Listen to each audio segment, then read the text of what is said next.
Hello मेरे प्यारे बच्चों। आज हम लोग त्रिकोणमिति प्रश्नावली 9.1 के प्रश्न नंबर 9 को पढ़ेंगे। इसके पहले सारे क्वेश्चन के वीडियोस आपको दे दिए गए हैं, वहां देखना चाहे तो मिल जाएगा आपको। लिखा है प्रश्न है, एक मीनार के पाद बिंदु से,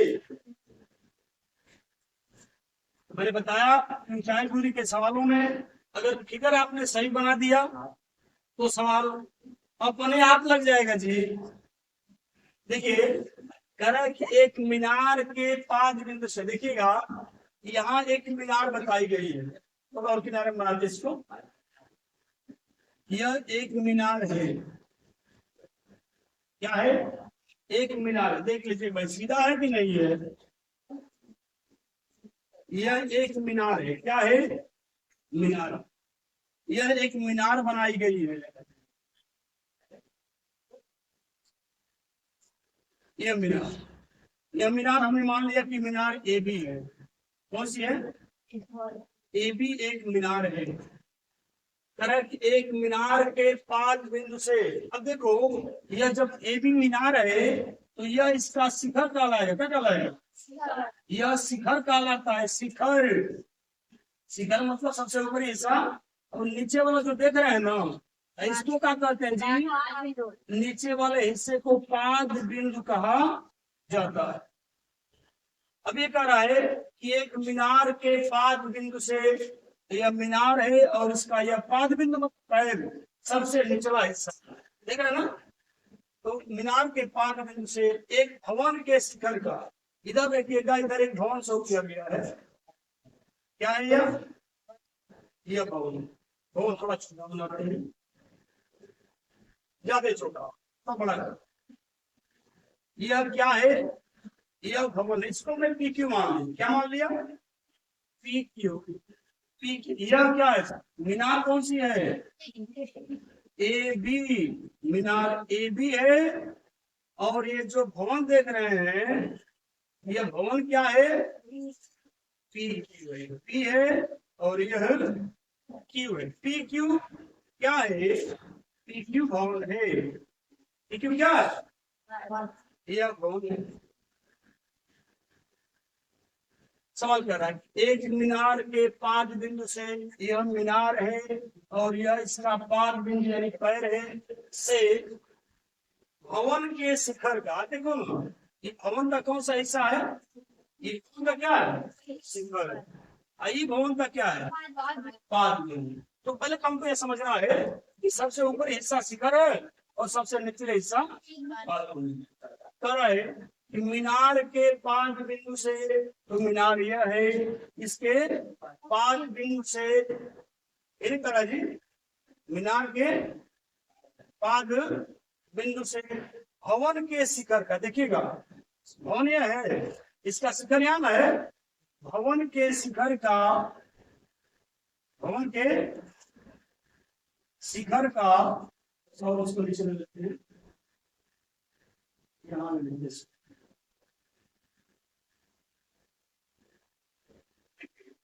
यह भवन है और ये, तो कह रहा है कि मीनार के पाद बिंदु से, तो यह मीनार हो गई, इसके पाद बिंदु से भवन के शिखर, भवन यह है तो भवन का शिखर यहाँ है। शिखर का उन्नयन कोण 30 अंश है। उन्नयन कोण कितना है? तो इसको कोण कितना बताया? 30 अंश। उन्नयन कोण का मतलब क्या है? नीचे से ऊपर जो दिख रहा है ना, अब इसको क्या कहेंगे? 30 अंश है। और भवन के पाद बिंदु से, भवन है ना ये, इसके पाद बिंदु से मीनार के शिखर, तो मीनार का शिखर तो यहाँ, तो यहाँ से उसको मिलाएंगे भाई, देखो मिलाया जाए पोटेंशियल।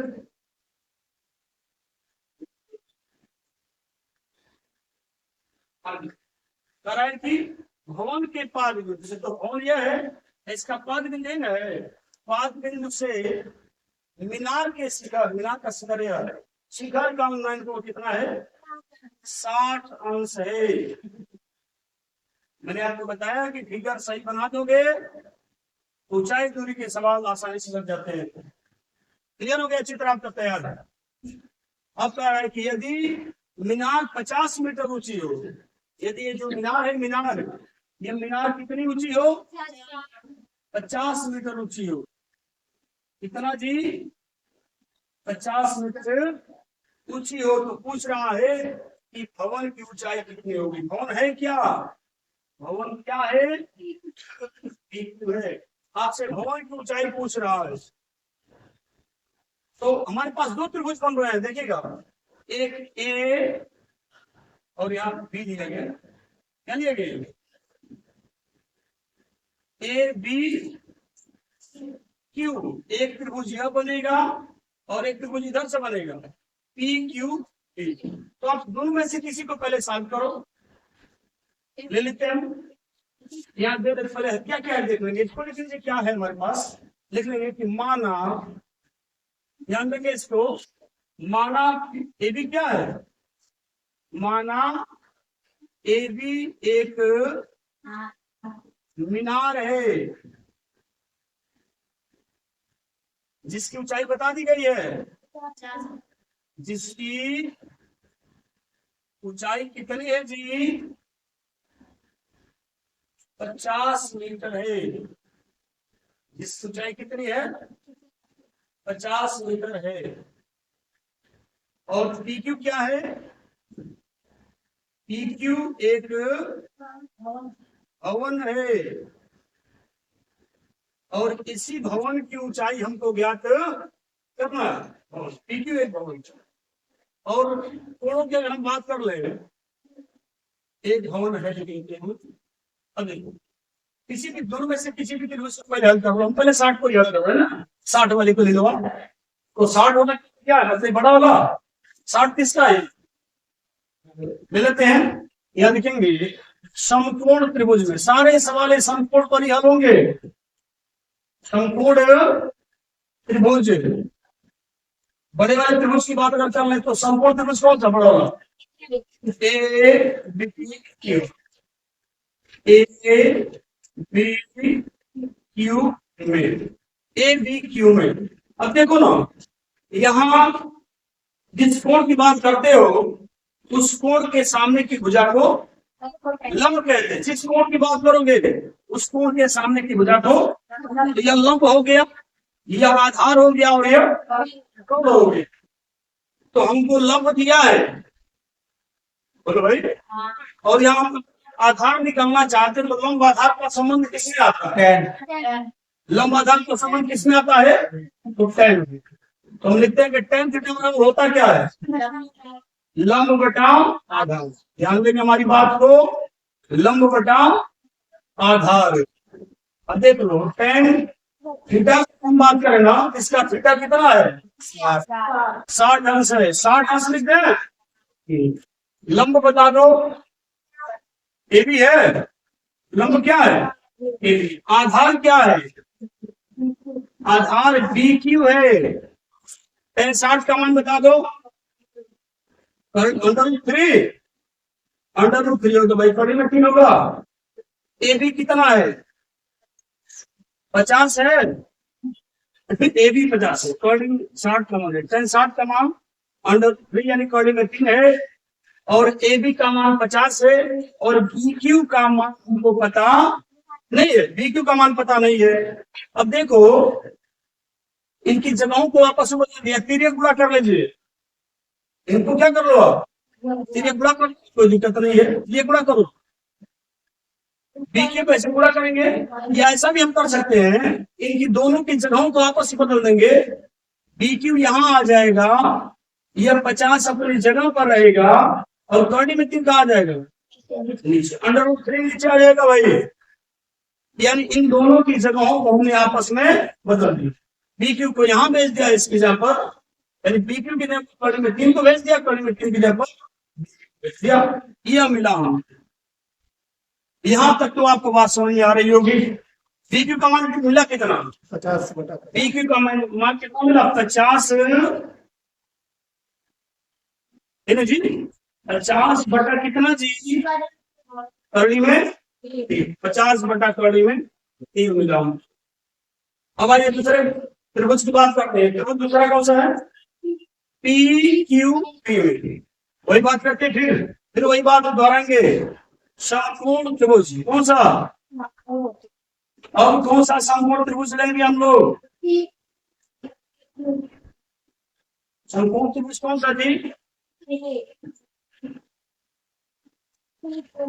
पी क्यू डी में। समकोण कौन सा? पी क्यू डी में। देख लेंगे पी क्यू डी में। फिर वही टेन पर इसको भी लगाएंगे। क्या लेंगे बताइएगा? टेन थीटा बराबर क्या होता है? लंब बटा आधार। लंब बटा आधार। तो अगर हम डायरेक्ट क्या ले लें? डायरेक्ट ले हम थीटा का मान कितना लेना बताओ? जब पी क्यू बी की बात करें, पी क्यू बी की ये लाइन यहाँ जा रही है, कितने को कोण दे रही है? तो यहाँ अगर लेना चाहे तो मैं डायरेक्ट ले सकते हैं। टेन 30 कितना ले लें? टेन 30 का मान 35 हो गया बराबर लंब इसका कितना हो गया? पी क्यू है और आधार बता दो। आधार क्या है इसका? 50/3 क्यू बी। क्या है? क्यू बी कहो चाहे उसको बी क्यू कहो, दोनों बात एक ही है। इधर आ जाते हैं। देखो 35 का मान बता दो। 35 का मान बता दो। 1/√3। हाँ जी। और ये पी क्यू भवन है, यही हमको पता भी करना है। हमको पता नहीं है, यही तो पता करना हमको। पी क्यू भवन बी क्यू का मान आपको मिला हुआ कितना मिला है जी? बी क्यू कितना मिला बता दो? 50/। यह मान किसका मान रख रहे हो आप? बी क्यू का। कहां से रख रहे हो आप? समीकरण 1 से। कहां से जी? समीकरण 1 से मान रख रहे हैं हम।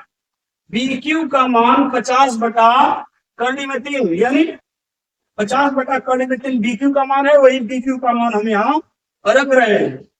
ध्यान देंगे हमारी बात को। अगर क्रॉस मल्टीप्लाई किया जाए, चलिए गुणा किया जाए तो क्या हो जाएगा देखिएगा। यह हो जाएगा, ये कड़ी में 3 हो जाएगी यह, और ये पी क्यू है। हमको इसकी लंबाई ज्ञात करनी थी भवन की, और भवन एक पी क्यू है। तो ये कड़ी में 3 पी क्यू बराबर क्या हो जाएगा बताइएगा? देख से गुणा करोगे आप, वही सारी चीजें रह जाएंगी। बोलिएगा ये अपने जगह पर रहेगा सारी चीजें। तो पी क्यू का √3 यानी करली में 3 से गुणा करोगे तो यह आपका मान मिलेगा ये, और 1 से आप गुणा करना कोई अंतर नहीं जाएगा। अब क्या हो जाएगा बता दो? ये हो जाएगा पी क्यू और ये हो जाएगा, इसमें करली में 3 से भाग देनी। किससे भाग देनी है? करली में 3 से भाग देनी है। किससे भाग देनी है? करली में 3 से।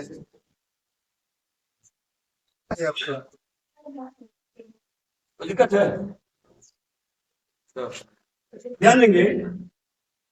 अब हम यहाँ क्या कर सकते हैं देखिएगा, हमारे पास यहाँ है क्या? ये पी क्यू है। क्या है ये?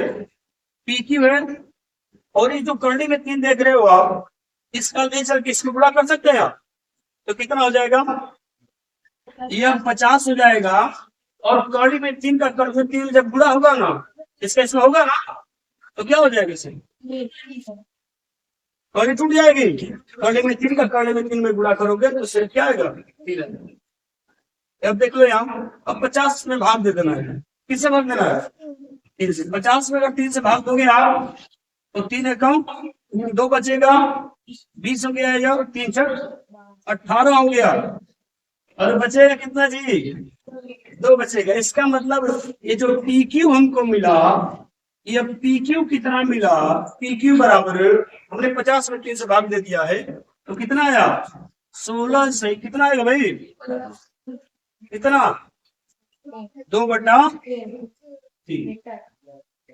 2/3 मीटर, 16 सही 2/3 मीटर। यह PQ जो वही भवन की ऊंचाई है, तो भवन की ऊंचाई मिली कितनी हमको? 16 सही 2/3 मीटर। तो लिख देंगे आंसर है, आंसर में क्या लिख देंगे?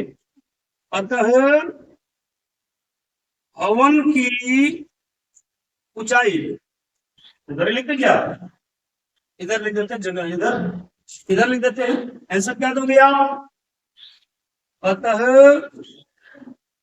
भवन कौन सा है? PQ। भवन PQ की ऊंचाई कितने मिली आपको? 16 सही 2/3 मीटर होगी। ये आपका आंसर होगा।